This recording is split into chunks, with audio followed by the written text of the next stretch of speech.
Foreign policy is the ultimate challenge for any world leader. It's a delicate game where balance is key. US President Joe Biden is not new to this game. In fact, he is a seasoned player. But until now, he operated behind the scenes, first as a US senator and then as deputy to the US president. Now he's stepping out from the shadows to run his own show. His first challenge is to tame a rogue ally, Turkey. American and Turkish interests do not converge anymore. The relationship has been rocky for a while now. What kept it intact was the personal equation between Trump and Erdogan. During Trump's presidency, Turkey repeatedly provoked Washington, first with the purchase of the Russian S-400 missiles and then with an attack on Kurdish fighters. And both times, Trump's response was reluctant, to say the least. Biden arrived on the scene promising change.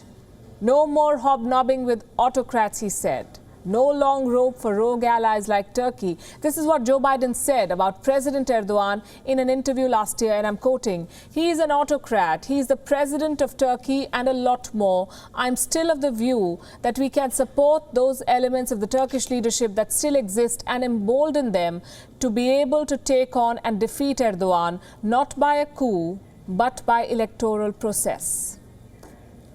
That was Joe Biden openly saying that he would back a change of regime in Turkey. His actions so far suggest the same. Joe Biden has not spoken to Erdogan yet, but his administration has rebuked Turkey multiple times. First, they demanded the release of an activist. Then they condemned Erdogan's homophobic rhetoric against student protesters. But the Turkish president is unmoved. He is intent on digging old graves.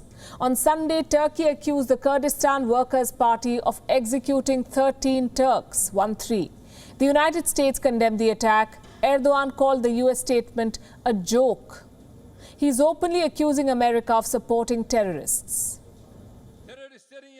Now there is a statement made by the United States. It's a joke. Were you not supposed to stand against the terrorists, the PKK, the YPG and PYD? You clearly support them and stand behind them. If we are together with you in NATO, if we are to continue our unity in the world and in NATO, then you will act sincerely towards us. Then you will stand with us, not with terrorists.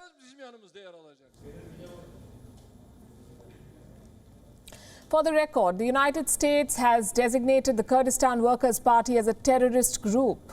During the war against ISIS, they had allied with another Kurdish militia called the YPG. They did not join hands with the Workers' Party. The question of Kurdish fighters will always be a thorn behind Turkey and America, though. The Kurdish alliance was created by Barack Obama, Biden's former boss. So he has a personal stake here. All indications are that Biden wants to be an activist president. He's talking about holding a democracy summit later this year. Erdogan may not feature in Biden's plan, but the country he rules does. Turkey is a strategic ally of Washington. Both Erdogan and Biden want to reset ties, but a reset means different things for different people. And for these two leaders, for Biden, it's a return to a US-led liberal world order. For Erdogan, a reset is a new geopolitical reality in Eurasia, one where Turkey is the big dog. If and when Biden does dial Erdogan, it should be an interesting phone call. Beyond a rogue ally, Biden must also contend with an old foe, Iran. Biden wants to return to the Iran nuclear deal, but Tehran is not making it easy for him. On Monday, a volley of rockets was fired at the American military base in Erbil in Iraq. One civilian military contractor was killed, 8 others were injured. It was the deadliest attack on coalition troops in a year. The perpetrators were Awliya al-Dam. It's a little-known Shia group, one of the many proxies paid and backed by Iran. America's top diplomat condemned the attack. He's promising action against those responsible. But Joe Biden is reluctant to pursue military operations against Iran. He wants to repair the nuclear deal. But he wants Iran to comply with the terms first. Many predicted a thaw in US-Iran ties with Biden in office. What we are getting instead is a stalemate. Leaders invest a lot in foreign policy. It's a sure shot way to cement your legacy, but sometimes it can trip you up. One foreign policy blunder can define an entire presidency. Just ask George Bush. As for Joe Biden, he's got the experience, he's got the mandate, but does he have the appetite for a battle of attrition? A couple more months and we'll have the answer.